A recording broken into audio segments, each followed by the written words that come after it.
आइए आज हम बात करते हैं पेनक्रियाटिक आइलेट सेल ट्यूमर की। तो यानी हम यहाँ पे बात करने वाले हैं एंडोक्राइन पेनक्रियाज के ट्यूमर्स की। ठीक है, तो पेनक्रियाज के एंडोक्राइन ट्यूमर्स की हम बात करने वाले हैं। और हम एंडोक्राइन पेनक्रियाज में बात करके आए कि हमारे पास 3 सेल्स होते हैं और ये आइलेट्स ऑफ पेनक्रियाज में प्रेजेंट होते हैं। अल्फा, बीटा और डेल्टा। अल्फा ग्लूकागॉन का सिक्रेशन करते हैं, बीटा इंसुलिन का सिक्रेशन करते हैं और डेल्टा जो होते हैं ये सोमैटोस्टैटिन का सिक्रेशन करते हैं। ठीक है, तो नॉर्मली इनका सिक्रेशन करते हैं, लेकिन जब इनमें ट्यूमर देखने को मिलता है तो इनका ओवर प्रोडक्शन देखने को मिलता है। और ओवर प्रोडक्शन की वजह से हमको जो परेशानी देखने को मिलती है हम यहाँ पे बात करने वाले हैं।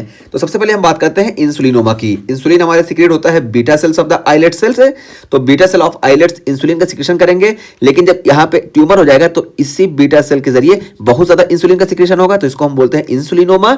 और यही देखिए यहाँ बताया गया कि tumour of pancreatic beta cells, तो पेनक्रियाटिक बीटा सेल का ट्यूमर हुआ, over production of the insulin, तो इंसुलिन का ओवर प्रोडक्शन होगा। इस वजह से हाइपोग्लाइसीमिया हमको देखने को मिलेगी, क्योंकि इंसुलिन जो होता है ये हाइपोग्लाइसीमिया ही कॉज करता है और ये ग्लूकोज को टिश्यू में शिफ्ट कर देता है, खासतौर से एडिपोज टिश्यू में और स्केलेटल मसल्स में। ठीक है, GLUT4 के जरिए। तो इस तरह से हमको हाइपोग्लाइसीमिया देखने को मिलेगा। और यहाँ पे देखिए हमको विप्पल स्ट्राइड देखने को मिलेंगे। और विप्पल स्ट्राइड में देखिए क्या क्या होता है, लो ब्लड ग्लूकोज और सिम्टम ऑफ हाइपोग्लाइसीमिया। और इसी तरीके से देखिए resolution of symptom after normalisation of plasma glucose level. तो देखिए जो ट्राइड हमको देखने को मिला, क्यों देखने को मिला, तो सबसे पहले लो ब्लड ग्लूकोज, तो ब्लड ग्लूकोज इसलिए लो देखने को मिलेगा क्योंकि इंसुलिन ज्यादा है, तो ये सर्कुलेशन से ज्यादा इंसुलिन ज्यादा ग्लूकोज को शिफ्ट कर देगा टिश्यू में, इस वजह से लो ब्लड ग्लूकोज देखने को मिलेगा। और जब लो ब्लड ग्लूकोज है इसी वजह से हमको हाइपोग्लाइसीमिया के सिम्टम देखने को मिलेंगे। ठीक है, तो दो चीज हुई, हाइपोग्लाइसीमिया के सिम्टम हो गए। और तीसरा जो है resolution of symptom after normalisation of plasma glucose level. तो यहाँ पे हमको कोई परेशानी थोड़ी देखने को मिल रही है, इंसुलिन ज्यादा हो रहा है इसी वजह से हमको हाइपोग्लाइसीमिया देखने को मिल रही है। और जब हम प्लाज्मा ग्लूकोज को हम ज्यादा कर देंगे किसी भी कंडीशन से, तो यहाँ प्लाज्मा ग्लूकोज हम जब नॉर्मल करेंगे तो जो सारे सिम्टम हमको देखने को मिले थे ये सारे गायब हो जाएंगे। तो ये हमको देखने को मिलता है, इसी को हम बोलते हैं विप्पल स्ट्राइड। ठीक, तो ये बहुत इंपॉर्टेंट ट्राइड है और ज्यादा कुछ नहीं है इसमें, बस इंसुलिन का जो मैकेनिज्म है वही हमको यहाँ पे देखने को मिलता है।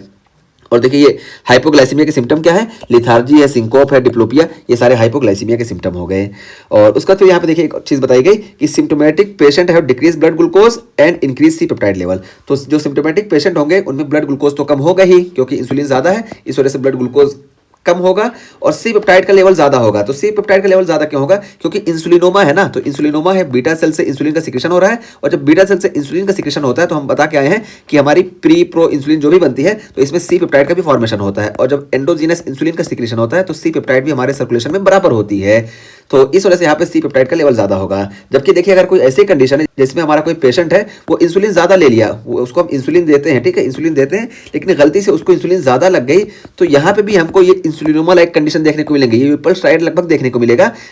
ठीक है, विप्पल स्ट्राइड देखने को मिला, लेकिन ये विप्पल स्ट्राइड जो है यहाँ पे जब इसमें हम सी पेप्टाइड का लेवल चेक करेंगे ना तो सी पेप्टाइड का लेवल ये कम रहेगा। क्यों कम रहेगा, क्योंकि एक्सोजिनस इंसुलिन जो होती है इसमें सी पेप्टाइड नहीं होता है। तो इस तरह से हम चेक कर लेंगे कि ये इंसुलिनोमा है या एक्सोजिनस इंसुलिन की वजह से हुआ। ठीक है, तो एक्सोजिनस इंसुलिन वगैरह की वजह से जो होता है हम बात करके आए हैं हाइपोग्लाइसीमिया इन डायबिटीज मलाइटस के टॉपिक में। ठीक है, तो इसको इस तरह से यहाँ पे डिफरेंशिएट किया जाता है। और फिर उसके बाद फिर देखिए बताया कि 10% जो केसेस होते हैं ये MEN1 सिंड्रोम से एसोसिएट होते हैं। ठीक है, ये देखिए हम यहाँ पे बता के आए हैं कि ये MEN1 सिंड्रोम में हमको पेनक्रियाटिक एंडोक्राइन ट्यूमर्स देखने को मिलता है और इसमें इंसुलिनोमास देखने को मिलते हैं। ठीक है, तो जितने टोटल इंसुलिनोमा है उसमें से लगभग 10% जो इंसुलिनोमा होता है ये MEN1 सिंड्रोम से एसोसिएट होता है। और ट्रीटमेंट की बात करें तो यहाँ पे हम सर्जिकल रिसेक्शन कर देते हैं इस ट्यूमर की। तो इस तरीके से इंसुलिन जो होता है ये नॉर्मल आ जाता है या कम आ जाता है। अगर कम आ गया तो हम एक्सोजिनस इंसुलिन देकर काम चला लेंगे। और उसका फिर हम बात करते हैं ग्लूकागोनोमा की। तो ग्लूकागोनोमा ये इंसुलिन का एक काउंटर रेगुलेटरी हार्मोन है, यानी ये ब्लड ग्लूकोज लेवल को कम करता है। और ये देखिए ये अल्फा सेल से सीक्रेट होता है। तो देखिए tumour of pancreatic alpha cell, तो पेनक्रियाटिक अल्फा सेल का ट्यूमर होगा, इसकी वजह से हमको ओवर प्रोडक्शन ऑफ ग्लूकागॉन, तो ग्लूकागॉन का हमको ओवर प्रोडक्शन यहाँ पे देखने को मिलेगा।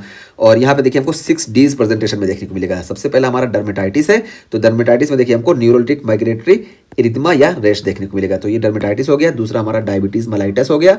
और तीसरा देखिए डीवीटी, डीप वेनस थ्रोम्बोसिस। और चौथा डिक्लाइनिंग वेट। और पांचवा डिप्रेशन। और छठा डायरिया। ये 6 Ds हमको देखने को मिलेंगे। और डायबिटीज मलाइटस क्यों देखने को मिलेगा, क्योंकि हम बताए ना कि ये ग्लूकागॉन जो होता है ये इंसुलिन का काउंटर रेगुलेटरी हार्मोन होता है, यानी ब्लड में ग्लूकोज के लेवल को ज्यादा कर देगा, इस वजह से हाइपरग्लाइसीमिया देखने को मिलेगा।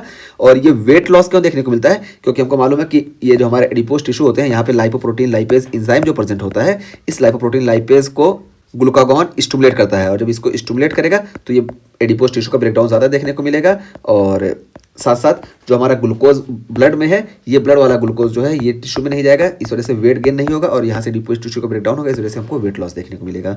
ठीक है, तो ओवरऑल हमको डिक्लाइनिंग वेट देखने को मिलेगा। और डिप्रेशन और डायरिया ये सब भी हमको इसी वजह से देखने को मिलेगा। डिप्रेशन क्यों देखने को मिला? क्योंकि यहाँ पे हम जो है ऑस्मोलेरिटी ज़्यादा होने की वजह से CNS जो है नॉर्मल फंक्शन नहीं कर पाएगा और DNS हमको डिप्रेशन देखने को मिलेगा। और इसी तरीके से ये हाइपरग्लाइसीमिया की वजह से हमको डायरिया भी देखने को मिलेगा। ठीक है, तो ये सारी चीज़ें हुई है। और यहाँ पे ट्रीटमेंट में हम देखिए सर्जिकल रिसेक्शन करेंगे या तो ऑक्टीरियोटाइड दे देंगे। ठीक है, तो ऑक्टीरियोटाइड का काम क्या होता है कि ये सोमेटोस्टेटिन का एनालॉग होता है और ये ग्लूकागॉन और इंसुलिन सबके प्रोडक्शन को ये कम करता है। ठीक है, तो हम ऑक्टीरियोटाइड दे देंगे। इस तरह से हमारा ये सिम्टोमेटिक ट्रीटमेंट हो जाएगा।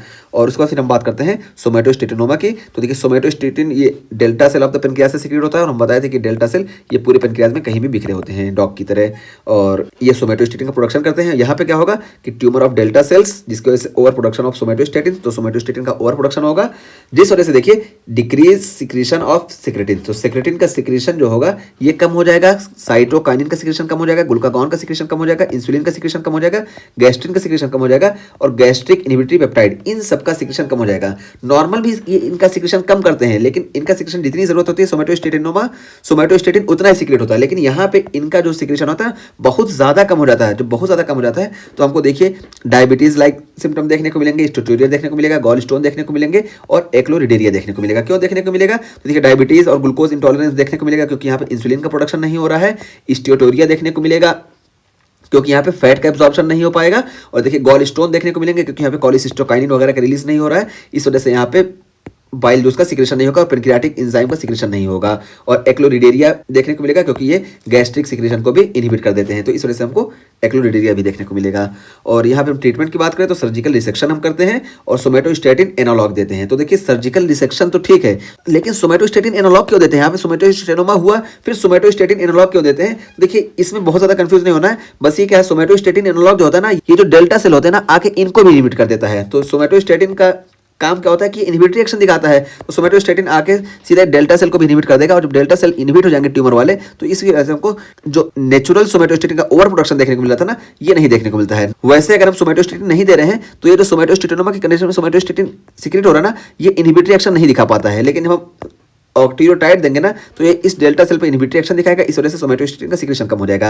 और साथ साथ ये बताया कि सोमेटोस्टेटिनोमा की कंडीशन में जो सोमेटोस्टेटिन ये नेचुरली रिलीज होता है ना, ये पल्सेटाइल मैनर में रिलीज होता है, इस वजह से इसके रिसेप्टर जो होते हैं डिसेंसिटाइज नहीं होते हैं, जबकि हम ऑक्टीरियोटाइड जब देंगे तो इसके रिसेप्टर जो होते हैं ये डिसेंसिटाइज हो जाते हैं। तो इस तरीके से काम करता है, ज़्यादा इसमें कंफ्यूज नहीं होता है।